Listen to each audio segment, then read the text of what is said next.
dengan NIM G311.20.0066 mahasiswa Ilmu Komunikasi kelas bagi A tahun 2020. Pada kesempatan kali ini saya mendapatkan tugas untuk mewawancarai salah satu penyiar radio. Dengan narasumber kali ini namanya adalah Mas Bagas, sudah ada di samping saya. Beliau ini adalah salah satu karyawan Radio Purwodadi FM. Mungkin ada banyak pertanyaan yang akan saya tanyakan kepada Mas Bagas sebagai penyiar radio. Sekian. Oke, baiklah Mas Bagas, kita masuk pada pertanyaan yang pertama. Mungkin Mas Bagas ini sudah sebagai penyiar radio pasti tahu kelebihan dan kekurangan dalam penyiaran radio itu sendiri. Menurut Mas Bagas, kelebihan dan kekurangannya itu apa aja sih Mas pada saat menyiarkan radio? Oke Pak, saya jawab dulu kelebihannya.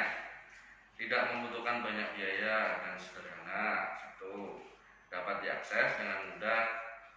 Dapat didengarkan secara offline tanpa koneksi internet. 3. Dapat digunakan untuk mendengarkan siaran jarak jauh. Lebih praktis dan fleksibel. 5. Menjangkau daerah yang dengan akses sinyal yang minim. Dapat digunakan untuk menargetkan pendengaran di wilayah tertentu. Itu kelebihannya. Kalau kekurangannya, 1. Tidak ada gambar visual dan hanya berbentuk suara. Siaran yang tidak dapat ditarik ulang, terkesan jadul, kurang diminati oleh kalangan anak muda, rentan mengalami gangguan sinyal. Oh, jadi seperti itu ya Mas untuk kelebihan dan kekurangan penyiaran radio itu sendiri. Nah, saya mau nanya lagi Mas, radio kan dibagi beberapa jenis Mas. Ada FM dan AM dan lainnya. Menurut Mas Bagas sendiri, radio FM sama AM itu pengertiannya apa sih Mas? Mungkin dari FM atau AM itu sendiri. Oke, saya jelaskan ya Is. Kalau FM itu singkatannya frekuensi modulation, AM amplitude modulation. AM merupakan gelombang radio yang melakukan proses perubahan pada amplitudenya, sedangkan FM pada frekuensinya. AM lebih rentan terhadap suara gangguan daripada FM karena jangkauan FM lebih luas. Kualitas yang dihasilkan AM kurang baik daripada FM karena batas sinyal yang sempit. AM memiliki kecepatan lebih lambat dibandingkan FM.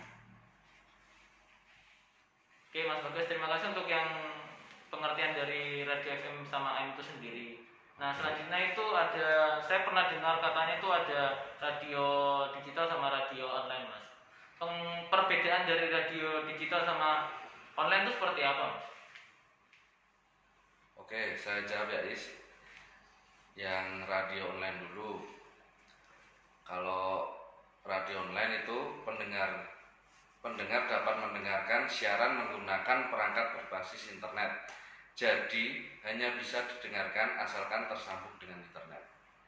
Sementara radio digital tak butuh internet, sama halnya dengan radio FM atau AM yang membutuhkan kotak radio khusus. Jadi seperti itu ya Mas perbedaan antara radio digital sama online. Wah, bagus sekali ya perbedaannya Mas. Ya. Karena banyak orang biasanya salah mengartikan antara digital sama online itu sendiri. Nah, kita masuk ke pertanyaan selanjutnya. Suatu stasiun itu mungkin gak bisa berjalan tanpa alat bantu ya Mas. Menurut Mas Bagas sendiri, saya ingin tahu alat-alat untuk siaran radio itu apa saja sih Mas, dan mungkin bisa jelaskan fungsinya apa saja. Oke, ada banyak. Ini alat-alatnya, ada yang vital ini ada mixer. Fungsinya untuk mengatur sinyal elektrik dari mikrofon studio, tape recording, dan sinyal prosesor. Ini ada mikrofon untuk menghantarkan getaran suara pada speaker. Ada komputer ini berguna untuk memasukkan input dan memproses data dengan mengeluarkan hasil output yang kita inginkan dan bekerja secara otomatis. Kayak headphone yang saya pakai ini untuk mendengarkan aktivitas yang sedang mengudara. Ada ini diberi telepon, alat yang mengkonferensi sebagai telepon biasa dan mixer siaran. Hal ini membuat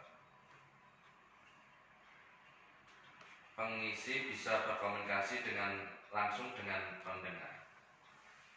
Wah, banyak sekali ya Mas untuk alat-alat biar radio itu bisa berfungsi sendiri dan bisa menyiarkan siaran untuk masyarakat. Tadi saya sudah mengenal ada mikrofon, terus ada laptop, headphone, mixer, dan alat yang paling penting tadi itu ya Mas. Ya. Mungkin stasiun radio ini kurang kalau tidak ada namanya sebuah ruangan Mas. Oke. Menurut Mas Bagas sendiri ruang studio itu fungsinya seperti apa Mas? Ya seperti ini, contohnya ini ruangannya didesain kayak kedap suara. Fungsinya meredam suara yang tidak diinginkan sehingga tingkat kebisingan pada ruangan tersebut cukup rendah, memungkinkan kita untuk mendapatkan kualitas suara seperti aslinya. Oke Mas Bagas, mungkin tadi dari beberapa pertanyaan sudah saya tanyakan tentang radionya, terus alat-alatnya, ruangannya seperti apa. Nah ini mungkin pertanyaan terakhir yang lebih penting, siapa penggeraknya Mas? Nah pasti kan stasiun radio itu memilih orang-orang yang berpengalaman dalam bidang penyiaran Mas. Keahlian apa saja sih Mas yang perlu dimiliki oleh seorang penyiar radio itu sendiri? Oke Is, yang pertama ya Is, harus percaya diri lah, ramah, memiliki wawasan musik yang luas, update info terkini, intonasi dan artikulasi, di mana informasi tersebut haruslah menarik, akurat, dan dapat disampaikan dengan baik dan benar.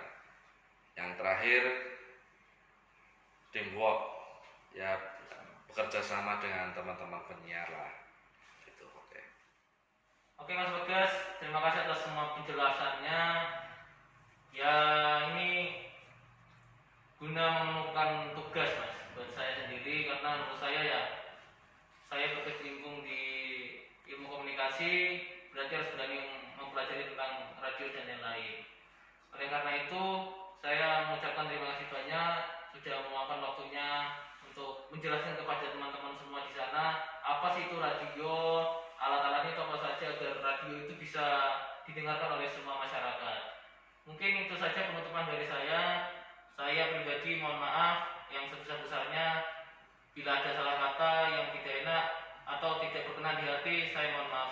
Sekian dari saya. Wassalamualaikum warahmatullahi wabarakatuh.